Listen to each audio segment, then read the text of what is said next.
Okay. Actually, you know what? Let me share the right Your screen. microphone's not plugged in. Your phone. Your microphone. Oh, my microphone. It's not plugged in. Huh. Interesting. Wow.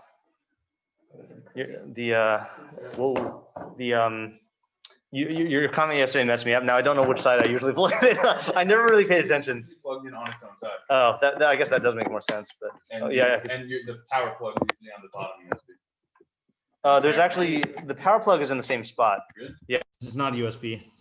Yeah. No, so maybe I made that part up. Here, I thought you were perceptive. Yeah. I don't know what I'm trying. Yeah. All right. Okay. Finally, here we go. So. Oh, was I recording? Yeah, okay. All right. Matan Adam Yarchiv Lo Lifnei Gedolim Yamchano. So we translated it as a person's gift, but then when we looked at the Rabbeinu Yonah, he translated it as a generous person, a giftly person, right? Will expand for him, and before the great, it will lead him or establish him. Right. Yeah. And we wanted to know, so our questions we have listed here are, what is a gift in this context, or what is Matan Adam? What does Yarchiv Lo mean? Make him wealthy, create space, whatever. How does Matan Adam achieve Yarchiv Lo? How does it achieve Lifnei Gedolim Yamchano? What's the relationship between those two things? Is it two separate benefits, or is it is the second one some sort of commentary on the first one? Who is giving and who is receiving this Matan Adam here, assuming that Matan is a gift? Who are the Gedolim? What is, or where is the opposite? Are these two things opposites, or is there an opposite outside of the pasuk? Without the Matan Adam, so then what would be his standing Lifnei Gedolim, or his status? Meaning, would he stand before Gedolim at all? Like, would it just be more difficult? Who's the audience, the giver or the recipient, and then what's the practical application? So I know you said you had another idea, Isaac, but I just wanted to reread the Rabbeinu Yonah first. You ended yesterday by saying, I have another approach that's different than the Rabbeinu Yonah. Oh, okay. Yeah.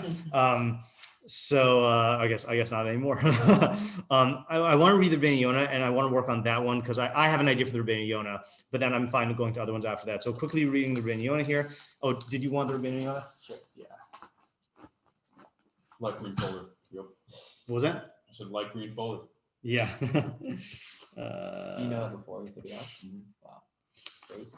One for you, one for you. And I thought I had 3 of them. Okay. Yeah. Okay. It's not. Well, the Was this Rabbeinu Yonah. I think that's what happened. Oh, Ezra Husband. Yeah, you're right. Yeah. All right. All right. Anyway. Would you say Rabbeinu Yonah on Mishlei is considered Torah Shabbat Peh? So I would say it's considered Torah Shabbat Peh in the sense of like in contrast to Torah Shabbat, but not in the rigid halachic sense of the wrong. Although he says that he says in Hilchos Yesodei Torah, Hilchos Talmud Torah. Let me just look at it really quickly. He defines what is included in that. So it's Talmud Torah. I think it's Aleph. Aleph Yud Beis, I think. Let me check it out. He says.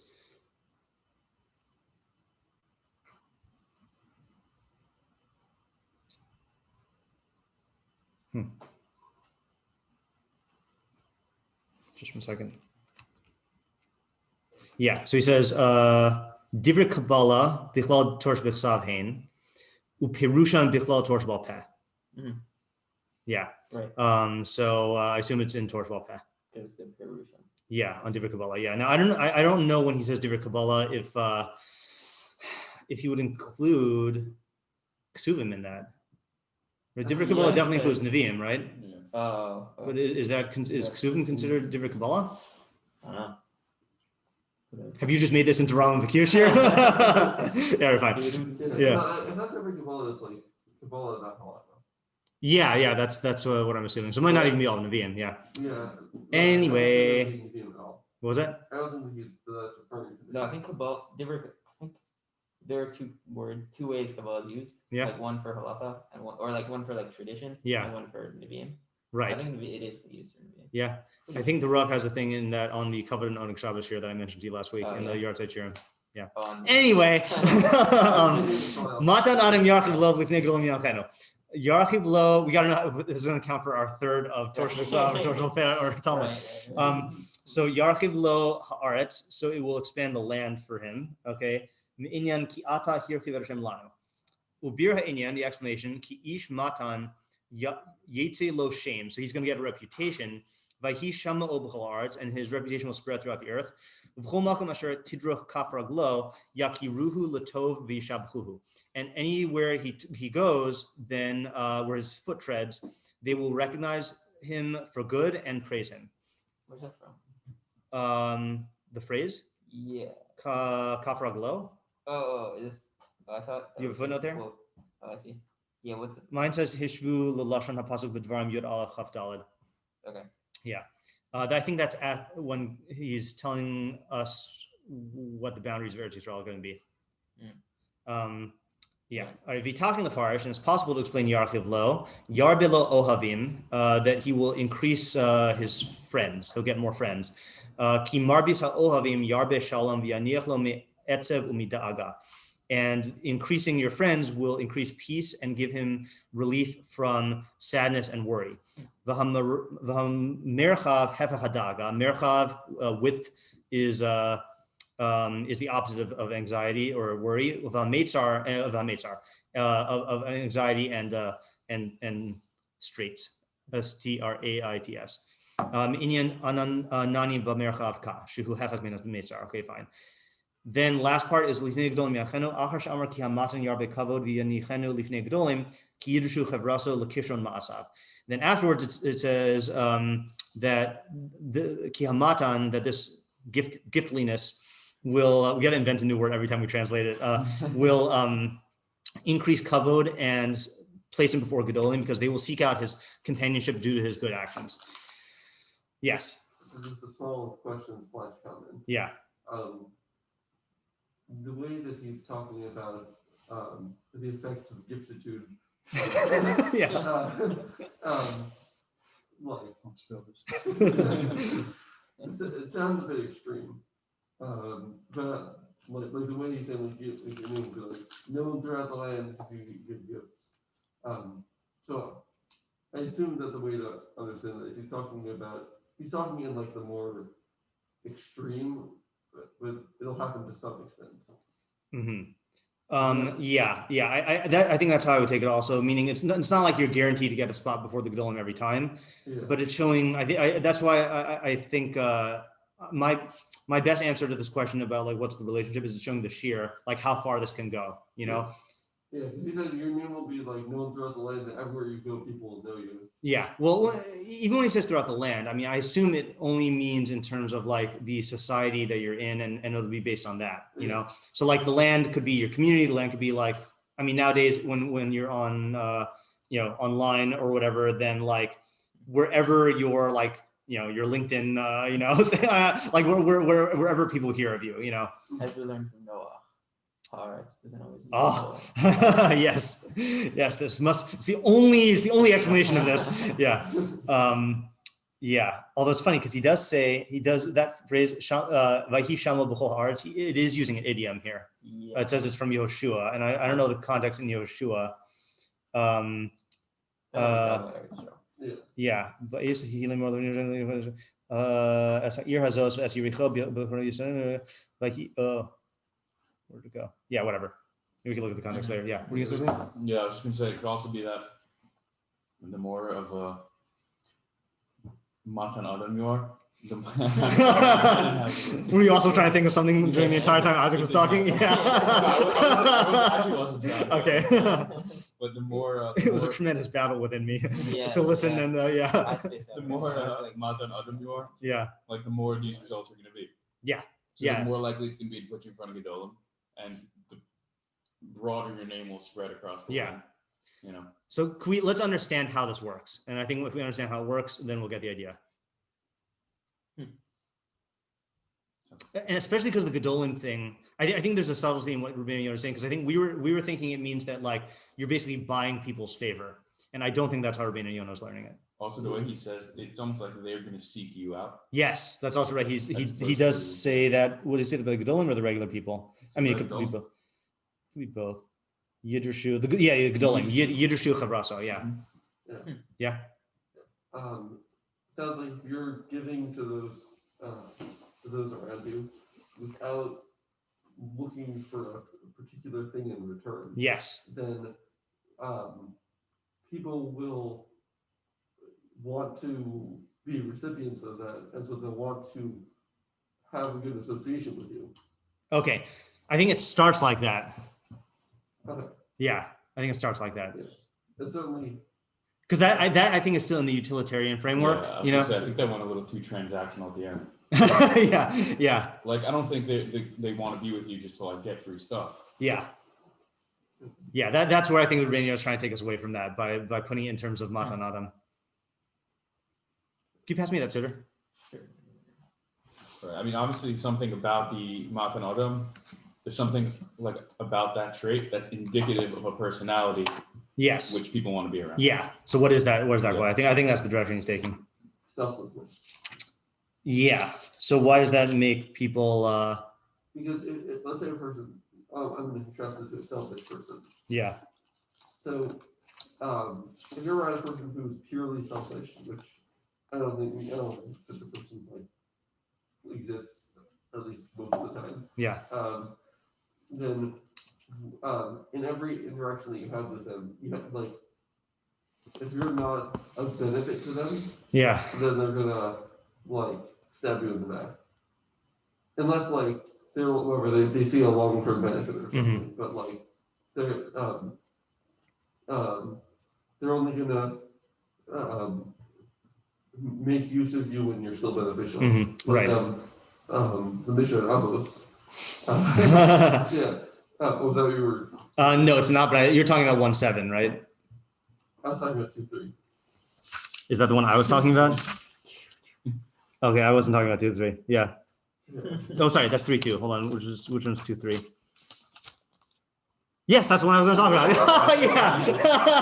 I was gonna wait till you were done and then ask you where it is. Yeah. Go ahead. Yeah. Here's what it says. Well, actually, can I just because that's more about the second half of the pasuk, right? Yeah. I mean, it's showing the extent, right? So I think the main idea is like this, and we could sharpen it, but I think the when you first read the pasuk, it sounds like it's a transactional thing, but then what it really is about the quality of generosity that the person has is going to attract people to that person, and. Like I said, it might start off in the fact that they realize that they get a lot of benefit, but I think that people are by nature selfish and they want benefit from people. And when they see that like this person is just willing to give of their money, time, resources, like lending a helping hand, all this other stuff, and they're not expecting anything in return, then like that is like it's just something that is like all upside, and you want to be around a person like that. And as a result of that, I think Yarchiv Lo, what that means. So what does Yarchiv Lo mean? We'll go to the Gedolim afterwards, but what does Yarchiv Lo mean then? Or the way the Rabbeinu Yonah is saying it. He's going to get a lot of friends. Yeah, popularity, pretty much. A lot of people are going to be attracted. Right. So his second interpretation is that he's going to get a lot of friends, right? Which I'm not challenging a second interpretation, but that's like a different understanding of Yarchiv of like because he's translating Yarchiv though as it will bring him relief, right?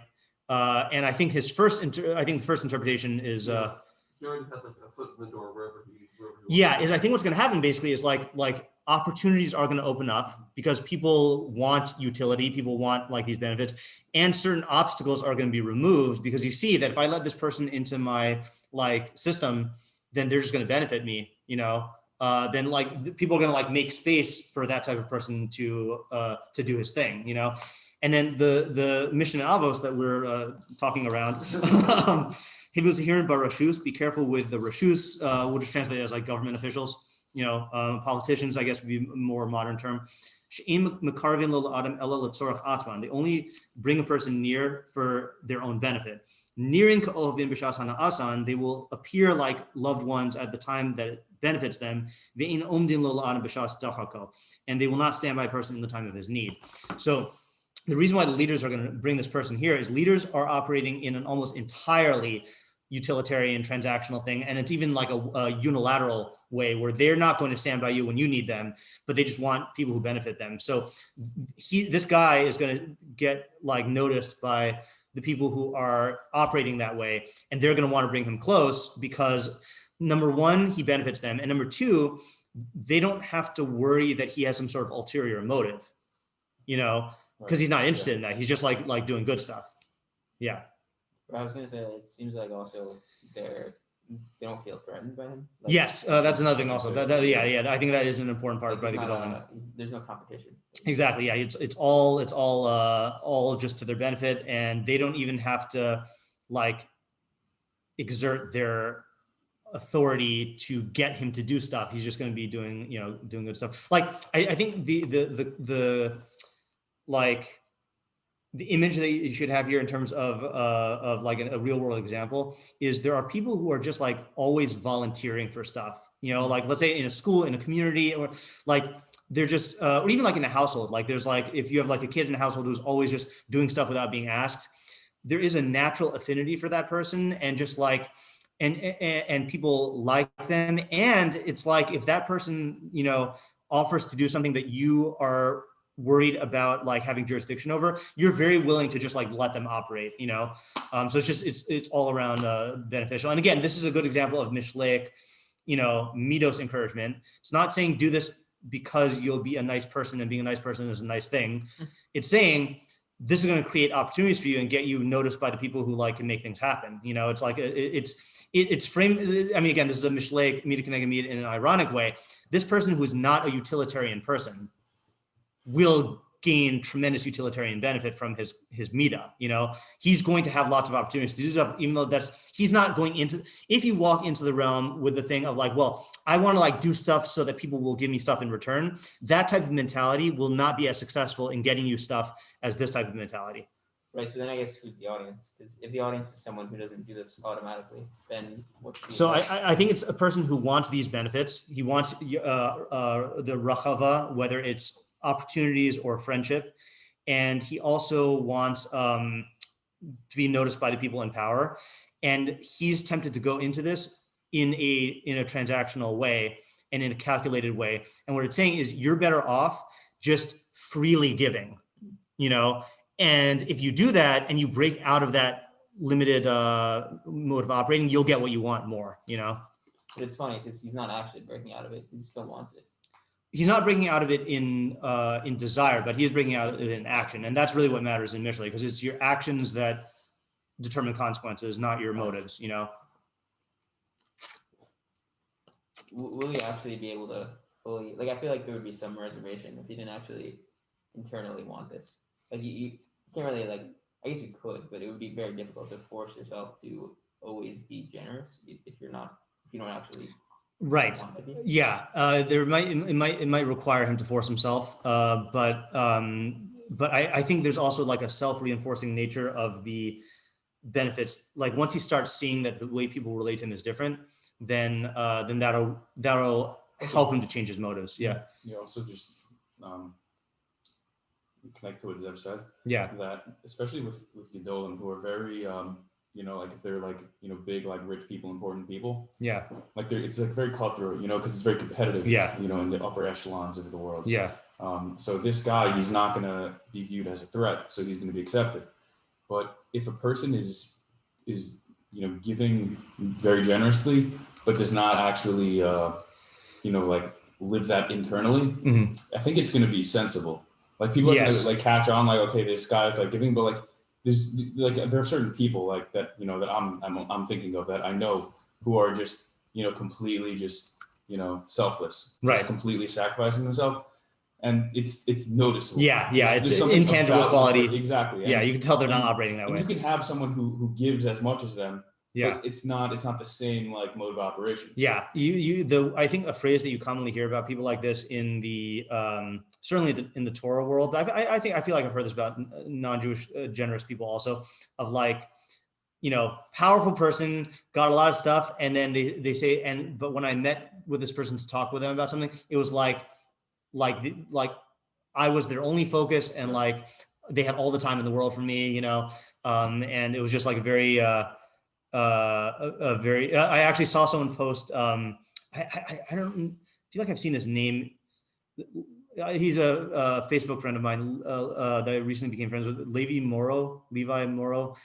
He writes about stuff. And so he mentioned that the last time he interacted with Rabbi Lord Jonathan Sacks, it was like 6 months ago or something like that in New York. And it was, Rabbi Sacks was there, maybe it was more than 6 months ago. Rabbi Sacks was there as like a scholar in residence. And this guy read the Haftarah. So he said, Rabbi Sacks came up to him at the Kiddush and said, it's a very appropriate thing that you read the Haftarah today.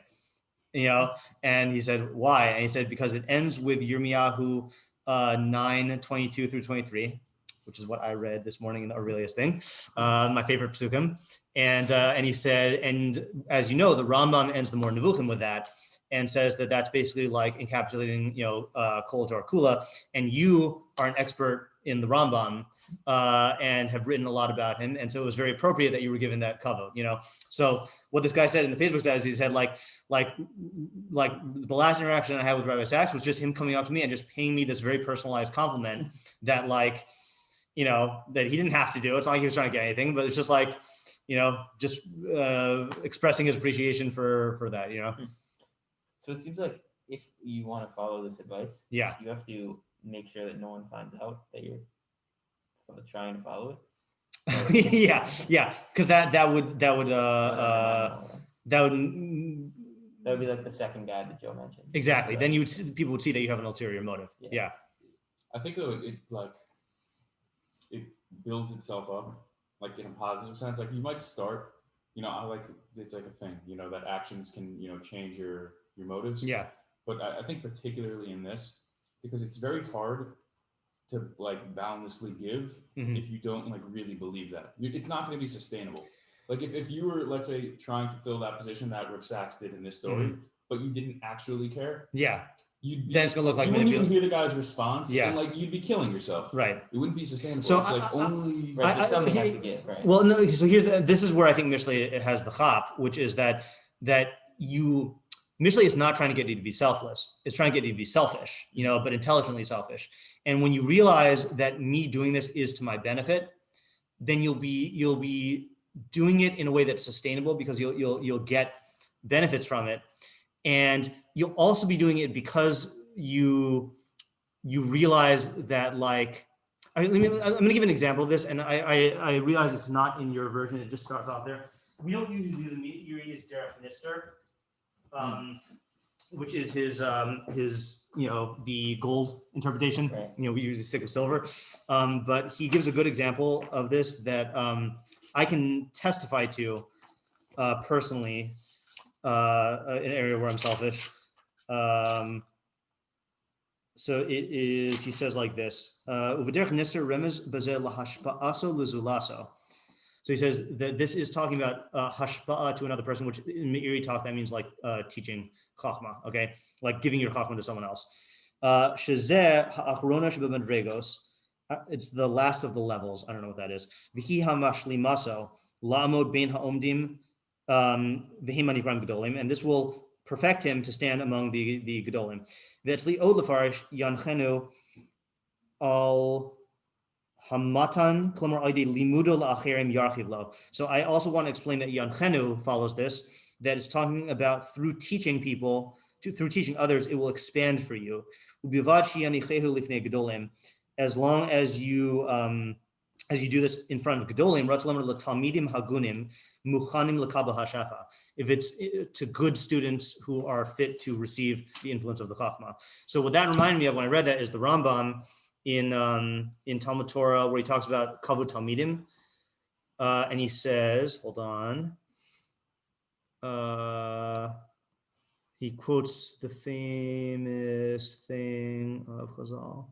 Hold on, this is going to be in Daled. No. It's going to be in Hey. Yeah.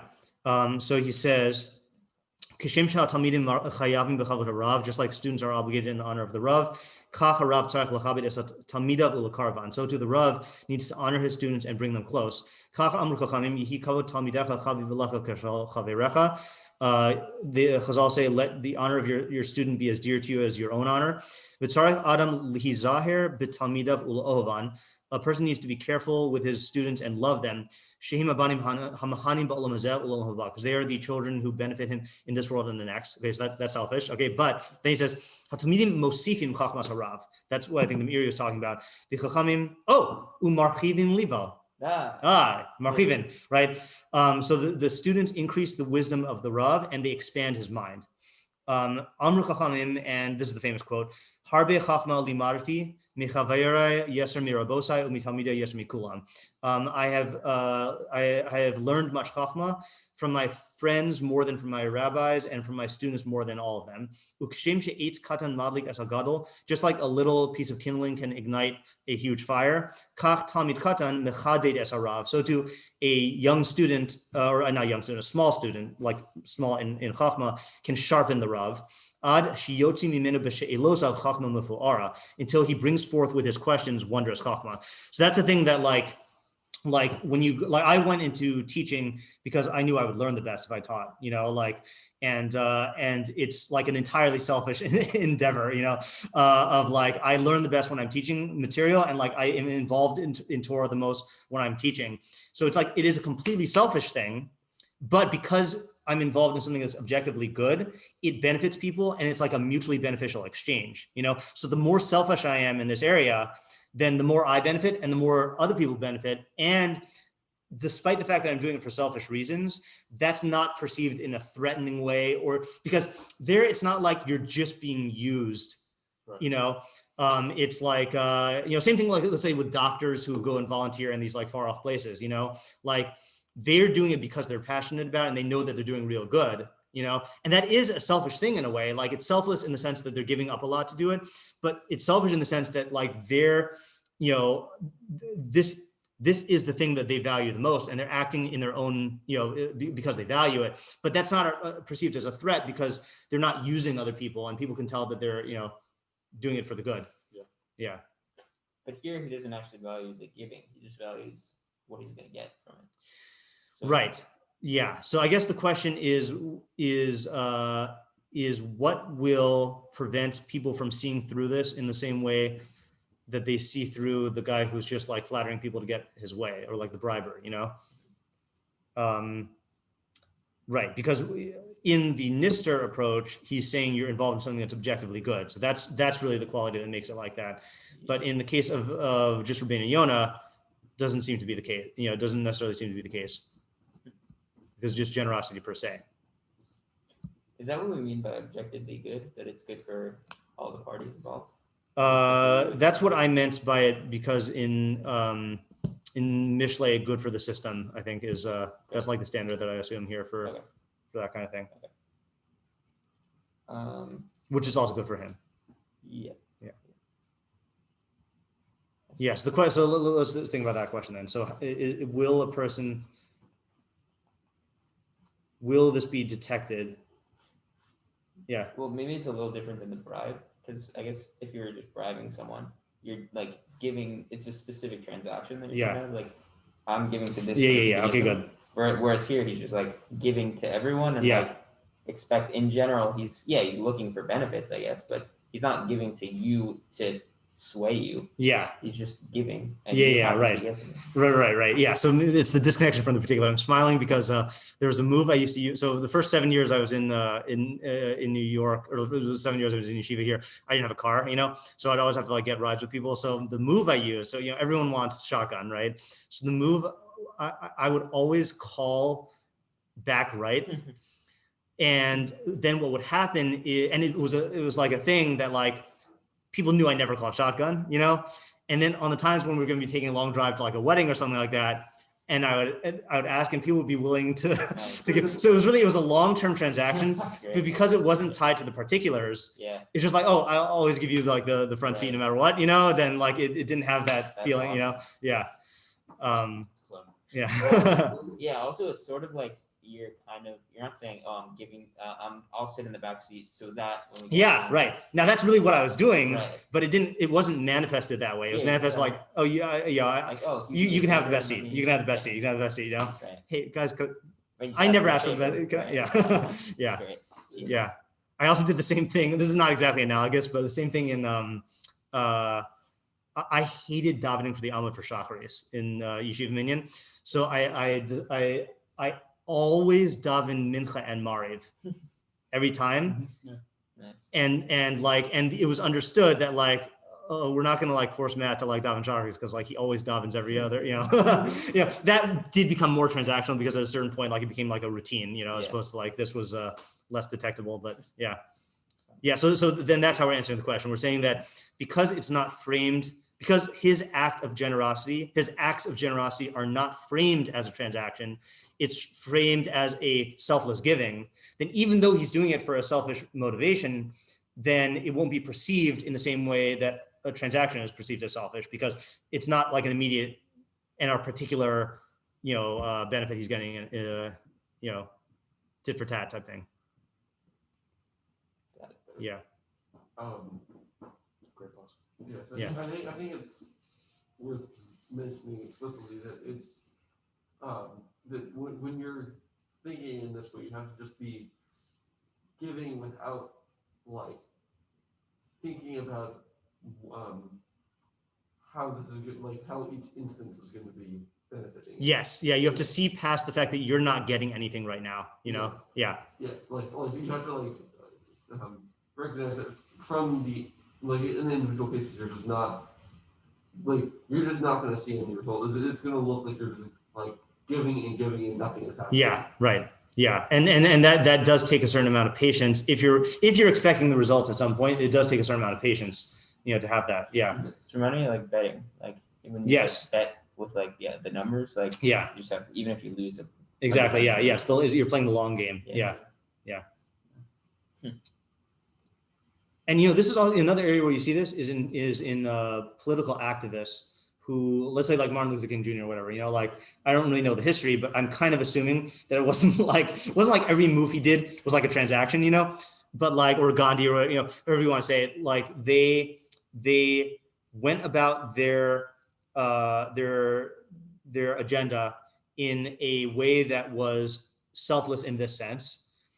And as a result of that, they did get famous for being, good, giving, people, and their reputation preceded them. And then that gave them opportunities, that they wouldn't have gotten if they just like said, okay, fine, I'll march in this, I'll make a parade here, but what am I going to get out of it?